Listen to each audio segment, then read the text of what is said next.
Assalamu alaikum. Our lecture today is about genital prolapse. What are the objectives behind this lecture? We should know the answers of the following questions. First, what is the definition of genital prolapse? How we classify this gynecological condition? How frequent the genital prolapse affect the women? What are the etiology behind this problem? How we can diagnose the prolapse from clinical features and examination? What are the methods of treatment? We start with definition of genital prolapse. It is the descent of an organ beyond its normal confines. The classification of the genital prolapse as the following: either anterior vaginal wall prolapse, which include urethrocoel, cystocoel, and cystourethrocoel. Urethrocoel means descent of urethra downward through anterior vaginal wall below its normal limit. Cystocoel descent of bladder downward. Cystourethrocoel combine descent of both urethra and bladder.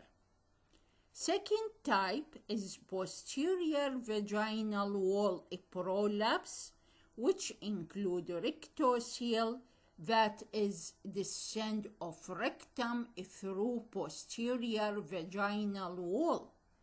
Enterocoel, descent of small bowel.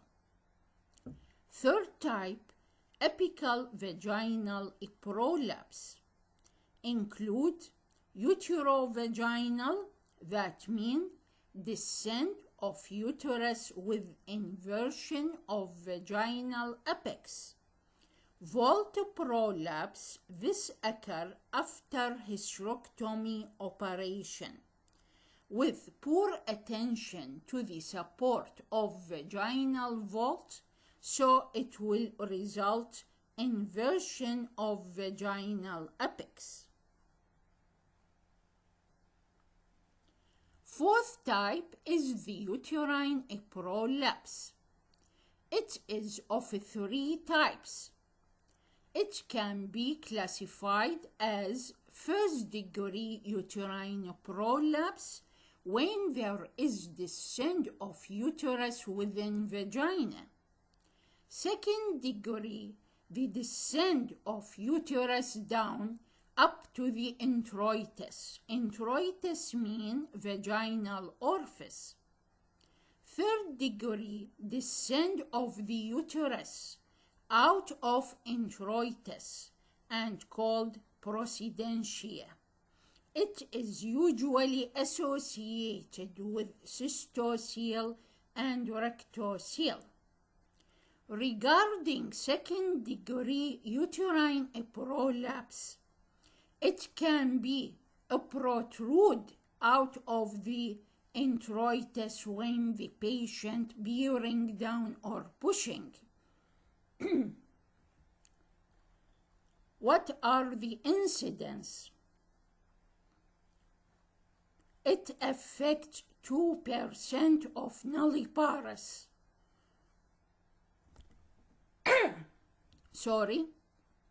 And 12 to 30% of multiparous. They have 11% risk of having operation for genital prolapse during their lifetime. What is the etiology behind a prolapse? First, congenital. if there is congenital connective tissue defects, which play an important role in the etiology of genital prolapse and stress incontinence. This explains symptomatic prolapse in nulliparous. Second cause can be vaginal delivery, because vaginal delivery causes damage to levator ani muscle and nerve damage. WHO suggested that there is a risk of a prolapse 7 times in those who had more than 7 children, compared to those who had 1. Third is aging. Loss of collagen and weakness of pelvic fascia can cause a prolapse, so it is common in postmenopausal women due to the lack of estrogen. Fourth cause is postoperative. As I mentioned, poor attention to the vault support during hysterectomy can lead to the vault prolapse in 1%. Mechanical displacement by colposuspension, which is an operation for stress incontinence, can cause enterocele and rectocele. Fifth is the pregnancy. It is rare. It is mediated by the progesterone and relaxin hormones, in addition to increased intra-abdominal pressure, which put added strain on pelvic floor. After finishing the etiology, we come to the pathophysiology. 3 components are responsible for support of uterus and vagina in position. 1. Ligaments and fascia by suspension from pelvic side wall. Levator ani muscle by constricting and maintain the organ position. Levator ani muscle is the major muscle in the pelvic floor. Posterior angulation of the vagina, which is enhanced by raised intra-abdominal pressure.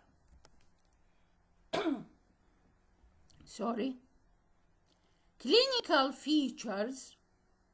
We come to the septum. We have non-specific septum, like feeling of lump coming through introitus, local discomfort, backache, superficial dyspareunia, vaginal bleeding if cervical ulceration occur.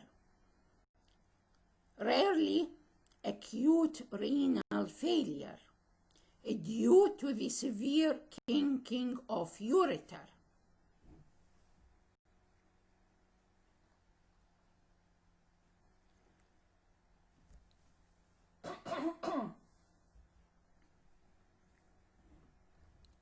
Specific include cystourethroceal, in which there may be frequency, urgency, voiding difficulties, recurrent urinary tract infection, and stress incontinence.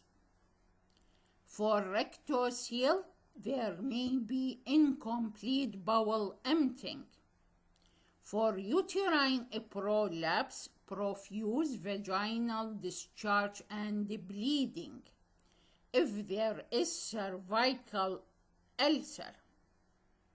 Now the science. The patient should examine in left lateral position using Sims speculum to assess the anterior and posterior vaginal wall, as well as cervical descent, by asking the patient to push down. In dorsal position, the prolapse organ may be visible through introitus. By combined rectal and vaginal digital exam, we can differentiate between rectocele and enterocele.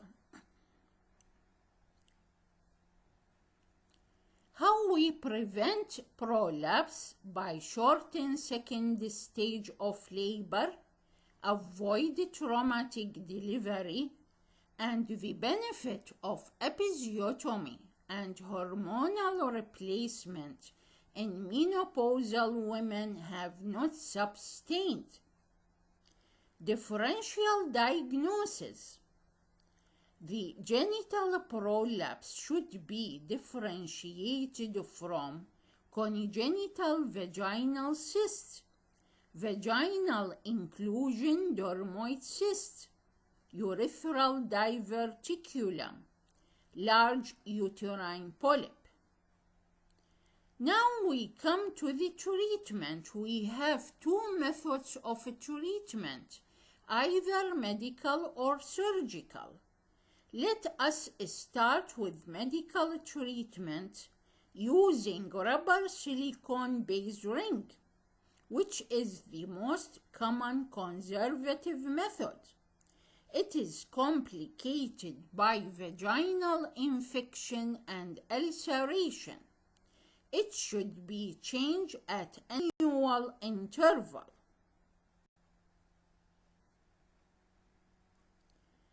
Ring is indicated in the following: as patient wish, as therapeutic test to see if the septum is due to the prolapse or not. That means we insert the ring in vagina and ask the patient to record if the septum persists or disappears for a month. If disappear, that means such septum is due to the prolapse. Also indicated if the patient not complete her family, if she is medically unfit for surgery, during and after a pregnancy, or waiting for surgery. Such ring is available in different size, so the choice of the size depends on the size of vagina. Regarding surgical treatment, the aim is to restore the anatomy and function of the prolapsed organ. For cystourethroceal, it can be treated by an operation called anterior repair or colporrhaphy, which is the commonest type but should be avoided if there is concurrent stress incontinence.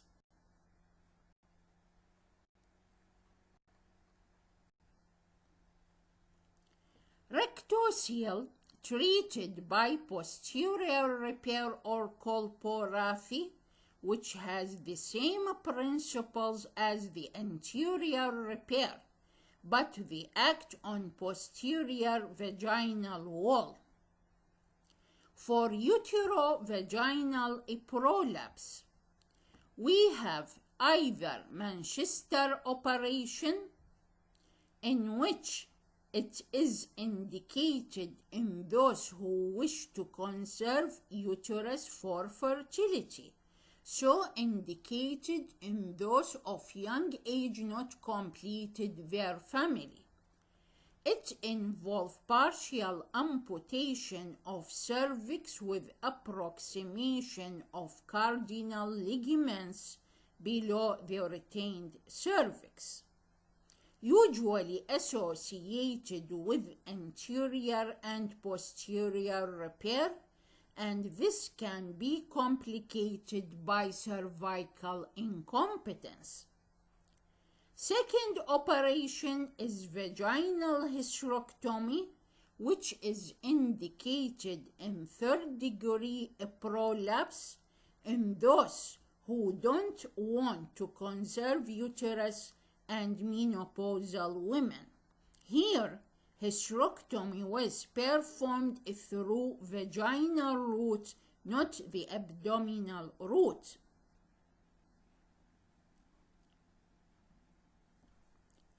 Sacrohysteropexy.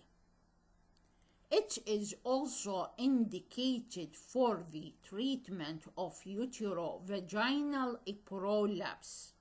It is an abdominal operation done if uterine conservation is required. The uterosacral junction is attached to longitudinal ligament of sacrum